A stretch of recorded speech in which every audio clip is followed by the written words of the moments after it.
শেখ হাসিনার পতনের পর একে একে ধরা পড়ছেন তার সরকারের মন্ত্রী, এমপি, আমলারা। কেউ কেউ অপ্রত্যাশিতভাবে নানান অবতারে ধরা পড়ে জন্ম দিয়েছেন হাস্যরসের, কেউ আবার ধরা পড়েছেন শোচনীয় দশায়। কেউ রিমান্ডে রহস্যময় হাসি দিয়ে প্রশ্ন তৈরি করেছেন, কেউ অঝরে কেঁদেছেন, ক্ষমা চেয়েছেন। সাবেক সরকারের সব দোসররা কারাগারে পাচ্ছেন বিশেষ মর্যাদা। জানা গেছে সালমান এফ রহমান, হাসানুল হক ইনু, রাশেদ খান মেনন, আনিসুল হক, দীপুমণি, জুনাইদ আহমেদ পলক, চৌধুরী আবদুল্লাহ আল মামুন সহ ৩০ জন পাচ্ছেন ডিভিশন প্রাপ্ত বন্দির মর্যাদা। প্রত্যেকেই প্রায় ১ ডজন করে মামলার আসামি। তবে আইজি প্রিজন্স জানিয়েছেন, কারাবিধি মেনেই প্রথম শ্রেণীর বন্দির মর্যাদা দেওয়া হয়েছে তাদের। সাধারণত রাজনৈতিক বন্দীদের ডিস্ট্রিক্ট ম্যাজিস্ট্রেটের অনুমোদনের ডিভিশন দেওয়া হয়।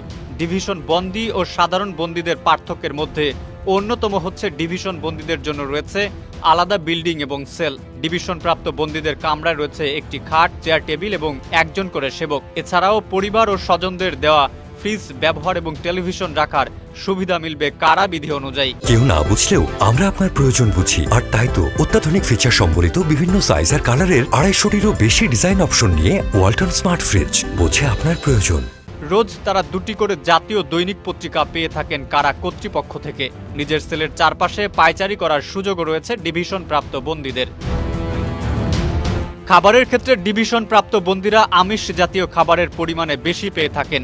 সকালে ডিভিশন প্রাপ্ত বন্দী ও সাধারণ বন্দীদের একই ধরনের নাস্তা দেওয়া হলেও দুপুর এবং রাতে সাধারণ বন্দীদের যে খাবার দেওয়া হয় তাতে আমিষের পরিমাণ থাকে কম। সকালের নাস্তায় দেওয়া হয় রুটি, সুজি এবং সবজি। দুপুর ও রাতে ডিভিশন প্রাপ্ত বন্দীদের দেওয়া হয় ডাল, সবজি, মাছ, মাংস। এছাড়াও তারা পাউরুটি, জেলির মতো কিছু বাড়তি খাবার পেয়ে থাকেন। এদিকে কারাগারের সাধারণ বন্দীরাও সাবেক ফ্যাসিবাদ সরকারের উপর ক্ষিপ্ত থাকায় শেখ হাসিনার দোসরদের নিরাপত্তা নিয়ে উদ্বিগ্ন কারা মহাপরিদর্শক।